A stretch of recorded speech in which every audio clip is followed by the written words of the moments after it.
I'm the Gnome, and this is Gnome's Tavern. We're here at the 2025 Bourbon Fest. We're going to drink some bourbon. We're going to talk to some cool people. And don't forget the tavern is always open. I'm the Gnome, and we're here with Marianne, the Master Distiller of Forbidden. And as you can see, I do not know how to spell forbidden. I brought notes this time.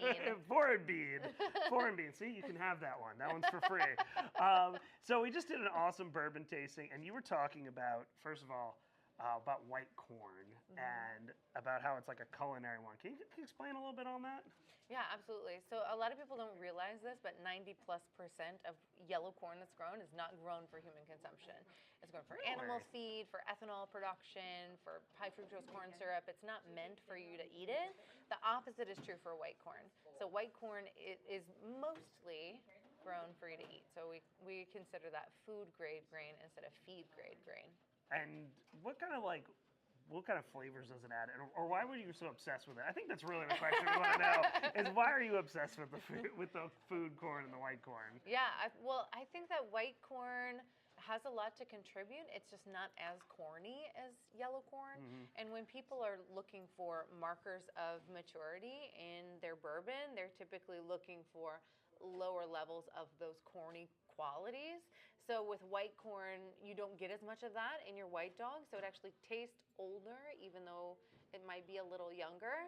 So that's a benefit. But also, I am definitely in the camp that the quality of what you put in directly correlates with the quality of what you put out. So if we were going to talk about what would be the theme when you see Forbidden, what is the theme of Forbidden? The theme of Forbidden is pushing against what's expected. So trying new things, not doing something just because everybody says that's the way it has to be done.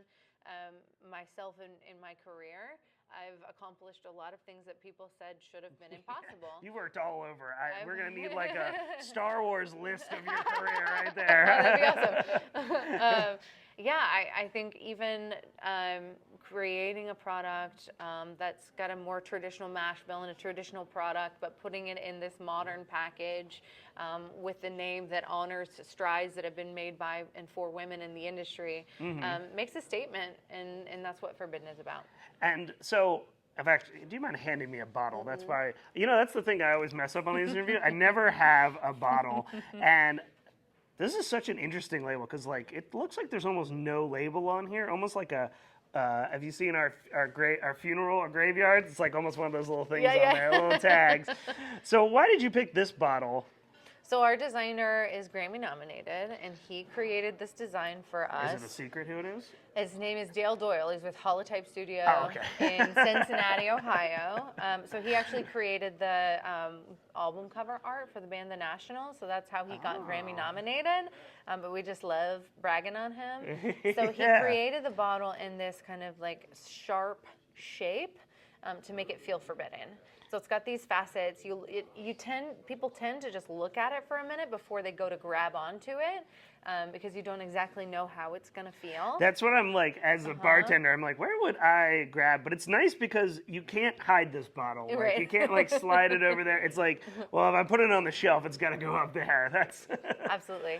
And I think because it's an 8-point star, it actually feels really comfortable. The facets somehow hit just right in the right spot, that it feels really nice to pour, it feels really nice to hold, it's got good weight to it. And the 8-point star is significant to us because it took us 8 years from concept to bring the product to the shelf.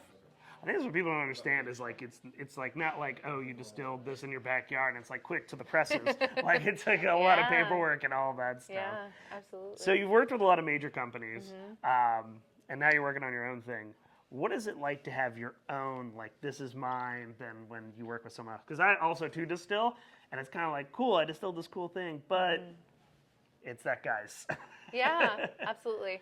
I'm really proud of it. I was really proud of the work that I did for Brown-Forman, but yeah, at the end of the day, somebody else takes credit for it, and that's how it is. It's just how the industry works. I'm not saying that's a good thing or a bad thing, but for this product, I created the recipe. I distilled it by hand. At the stuff that was made at Castle and Key. So being able to bring that to market myself and see people's face when they try it, there have been some unsure reactions, but I think it's really that second taste where we win everybody over. Yeah, I make bitters, and it's always like, you hear about the fifth one that hated it and the four that likes it, but it's like that getting over that hump where it's Totally. yeah. No, I'm sorry, while you were talking, this bottle, I just want to hold it in different locations. I'm putting it down. I can't have toys on interviews. Real quick, we talked about you're master blender, master distiller. First women master blender in Kentucky? First female master distiller in the state of Kentucky. Master distiller. I knew, look at that, I didn't write that down, so you take notes.